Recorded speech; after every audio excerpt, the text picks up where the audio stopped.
ہمارے پیارے ملک پاکستان میں ایک ایسی صورتحال بن چکی ہے جس کا نہ کوئی سر ہے اور نہ کوئی پیر، اور یہ ایک خطرناک صورتحال۔ اگر آپ اس آرگومنٹ کو مان بھی لیں کہ پاکستان کے خلاف بڑی بھیانک سازش ہو رہی ہے اور عمران خان بھیانک سازش کا اس لحاظ سے مرکز ہے کہ وہ ہدف ہیں، اور اگر آپ یہ بھی مان لیں کہ ان کی جان کو بڑا خطرہ ہے، اور اگر آپ یہ بھی مان لیں کہ اس وقت جو معلومات آئی ہیں ایک مراسلے کی بنیاد کے اوپر، جس کے اندر ایک آفیشیل میٹنگ میں ایک امریکی نمائندے نے پاکستان کے اس وقت کے مندوب کو بتایا کہ پاکستان امریکہ کے تعلقات عمران خان کی حکومت کے نیچے بہت خراب ہیں، اور اگر یہ حکومت جاتی ہے تو تعلقات کی بہتری کی امید ہے، تو بھی جو اس وقت آرگومنٹ آپ سن رہے ہیں کہ عدم اعتماد کی تحریک کے ذریعے پاکستان کے اندر امریکی بہت بڑا کھلواڑ کر رہے ہیں، اس کا کوئی آپ کو سر پیر نظر نہیں آتا۔ اس کی بنیادی وجہ میں آپ کو بتا دیتا ہوں۔ ایک تو یہ کہ دیکھنا ہم نے یہ نہیں ہے کہ امریکہ کی طرف سے کیا بیان دیا گیا، دیکھنا ہم نے یہ ہے کہ حکومت وقت نے اس بیان کے اوپر کیا رد عمل دیا۔ 7 تاریخ کو یہ معاملہ سامنے آتا ہے، اس کے بعد ہونا تو یہ چاہیے تھا کہ اگر یہ اتنا ہی بڑا قومی سلامتی کا معاملہ ہے تو پھر تمام بڑے سر جوڑ کے بیٹھ جاتے۔ جو آج میٹنگ آپ کر رہے ہیں، یہ 8ویں مارچ کو یہ میٹنگ ہو جانی چاہیے تھی، 9 مارچ کو یہ میٹنگ ہو جانی چاہیے تھی۔ اس کے بعد تمام ایئر فورس کے چیف کو بھی بلوائیں، یا نیول چیف کو بھی بلوائیں، یا آرمی چیف کو بھی بلوائیں، انٹیلیجنس ایجنسیز کو بلوائیں۔ اس وقت آپ کو ٹی وی پر خطاب کرنا چاہیے تھا کہ دیکھیں امریکی میرے خلاف کیا سازش کر رہے ہیں اور پاکستان کو ڈی اسٹیبلائز کر رہے ہیں، اور ہم نے اس کے اوپر 1 2 3 4 اقدامات لینے ہیں۔ اور اقدامات کیا ہو سکتے تھے؟ ممکنہ طور پر اگر آپ نے اس وقت یہ ایشو ٹیک اپ کیا ہوتا ہے، اقدام یہ ہوتا تھا کہ آپ اس وقت جو امریکہ کا نمائندہ یہاں پر موجود تھا یا تھی یا ابھی موجود ہے، اس کو بلا کر، جس کو ڈیماش کہتے ہیں، اس کو کلاس لیتے، اس کی آپ اس کو بتاتے کہ آپ نے کس طریقے سے آپ کے نمائندے نے ہمارے ایمبیسڈر کے ذریعے ہمیں یہ پیغام بھجوانے کی کوشش کی، اور یہ پاکستان کے اندرونی معاملات کے اندر بہت بڑی انٹرفیئرنس ہے۔ آپ نے وہ یہ نہیں کیا۔ اگر آپ کو بہت ہی زیادہ محسوس ہوتا کہ پاکستان کو شدید خطرہ لاحق ہے تو تمام نیشنل سیکیورٹی کمیٹی کے کنسنسس کو آپ ایک اور انداز سے بھی بیان کر سکتے تھے۔ آپ کہتے کہ آپ ہماری بات نہیں مانتے، ہم آپ کو ملک بدر کر رہے ہیں، ہم آپ کو ملک سے نکال رہے ہیں، آپ کے اور ہمارے جو تعلقات ہیں سفارتی طور پر اس کو ہم ڈاؤن گریڈ کر رہے ہیں۔ دیکھیں، اپنے بیانیے کے مطابق پاکستان کی سلامتی اور پاکستان کی عزت، غیرت اور وہ تمام باتیں جو آپ سنتے آ رہے ہیں، اس سے آگے تو کوئی چیز نہیں ہے۔ تو امریکی کو طلب کرتے، اگر طلب کرنے پر ان کی عادات اور اطوار نہ وہ ہوتی، یعنی اس کے اوپر کوئی ندامت، شرمندگی یا اپالوجی نہ ہوتی یا وضاحت نہ ہوتی، تو امریکیوں کو کان سے پکڑ کے نکال دیتے۔ کسی نے گھر میں کوئی تار تھوڑی بھیجا ہوا ہے کہ امریکیوں کو آپ نے رکھنا ہے، آپ نے کوئی ایسا اقدام نہیں لیا۔ آپ یہ کہتے ہیں کہ امریکہ کے ساتھ ہم وقتی طور پر تمام جو کوآپریشن ہے فریز کر رہے ہیں جب تک امریکہ اس بیہودہ جو ہمیں دھمکی دی گئی ہے اس کا جواب نہیں دیتا۔ آپ نے وہ کام نہیں کیا، الٹا آپ نے OIC کے اندر ان کے ڈیلیگیشن کو بلایا اور ایئر فورس کے ساتھ آپ ان کی ایکسرسائزز کر رہے ہیں، اور ابھی بھی آپ 1 نہیں 2 نہیں درجنوں سے زیادہ پروجیکٹس ایسے ہیں جس کے اندر آپ ان کے ساتھ انگیجڈ ہیں۔ آپ پروجیکٹس کو فریز کر دیتے یا بیان جاری کر دیتے، وہ آپ نے نہیں کیا۔ اگر آپ یہ کچھ بھی نہیں کرتے تو کم از کم قوم کو اعتماد میں تو لیتے۔ آپ نے ان میں سے 4-5 میں سے کوئی چیزیں نہیں کی۔ نیشنل سیکیورٹی کمیٹی کی میٹنگ نہیں کی، بائیلیٹرلی آپ نے کسی کو بتایا نہیں،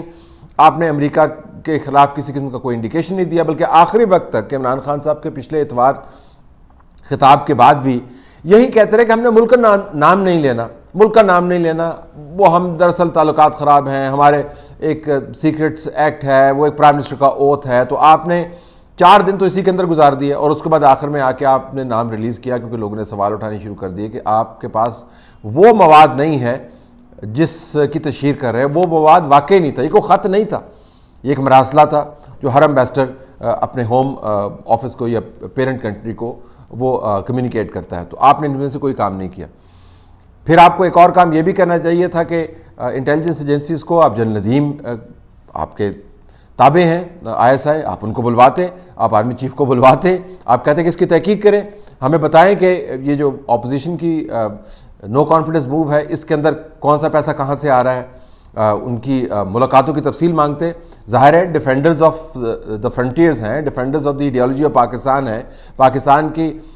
ہر سیکیورٹی کے معاملے کے اوپر ان کی رائے سب سے معتبر گردانی جاتی ہے، ان کے پاس معلومات سب سے زیادہ ہوتی ہیں، ہمیں تو یہی بتایا جاتا ہے۔ تو وہ پھر آپ کو بتاتے کہ اگلا قدم کیا اٹھانا ہے۔ پاکستان کو اگر موجودہ اپوزیشن جو ہے جس کے اندر اب سب لوگ شامل ہو گئے، ایک کمال بات یہ ہے پاکستان میں کہ اس وقت اس عمران خان کو جو گرانے کا عمل ہے اس کے اندر سب لوگ شامل ہو گئے ہیں، پاکستان کی کوئی جماعت ایسی نہیں ہے، اس پر ذرا غور کیجیے گا. پاکستان کی کوئی جماعت ایسی نہیں ہے جس نے عمران خان کو نہ چھوڑا ہو. اپوزیشن کی جماعتوں کو بھول جائیں,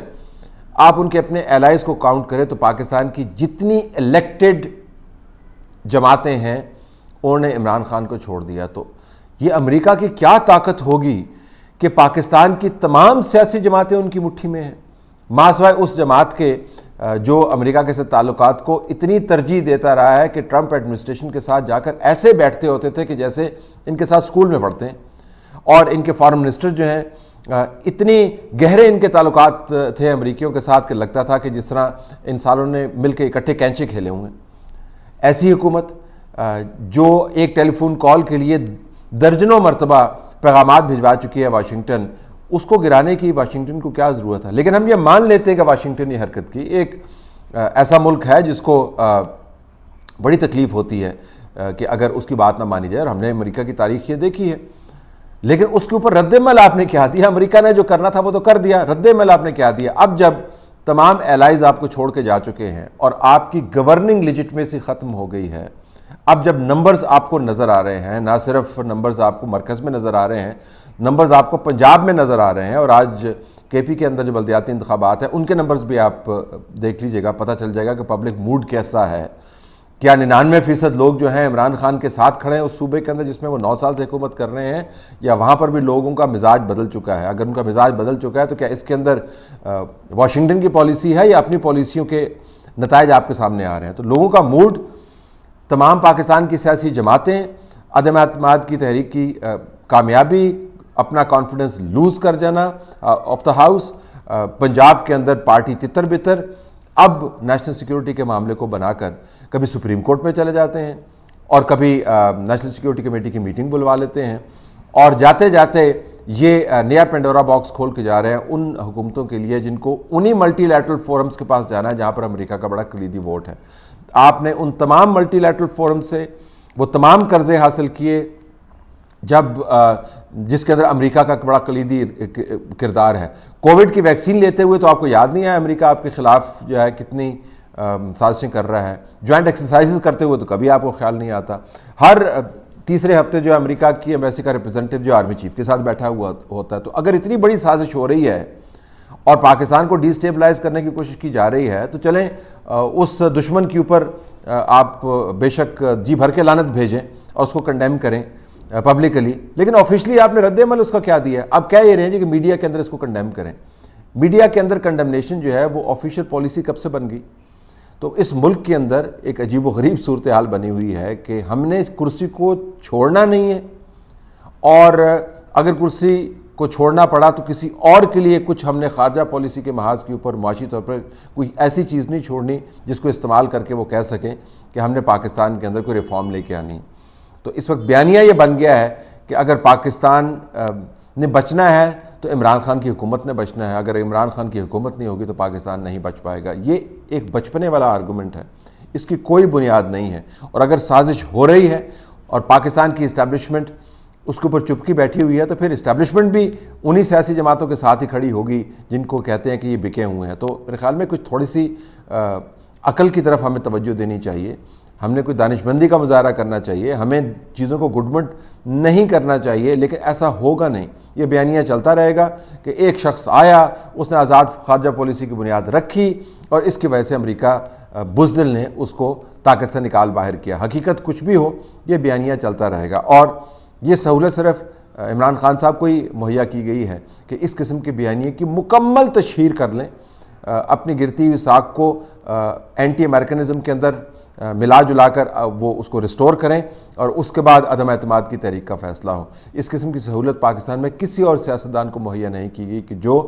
آفیشیل سیکرٹس ایکٹ کو وائلیٹ کرے, اپنے اوتھ کو وائلیٹ کرے اور ایک ایسا بیانیہ بنائے جس کے اوپر اسٹیبلشمنٹ کے اپنے نمائندگان ہمیں بتاتے ہیں جس کی بنیاد نہیں ہے, اور وہ ہر طرف اس کی تشہیر ہوتی رہے. تو ایسے حالات بن چکے ہیں جب پاکستان کے اندر کچھ بھی کہا جا سکتا ہے اور اس کو قومی انٹرسٹ کے ساتھ وابستہ کیا جا سکتا ہے.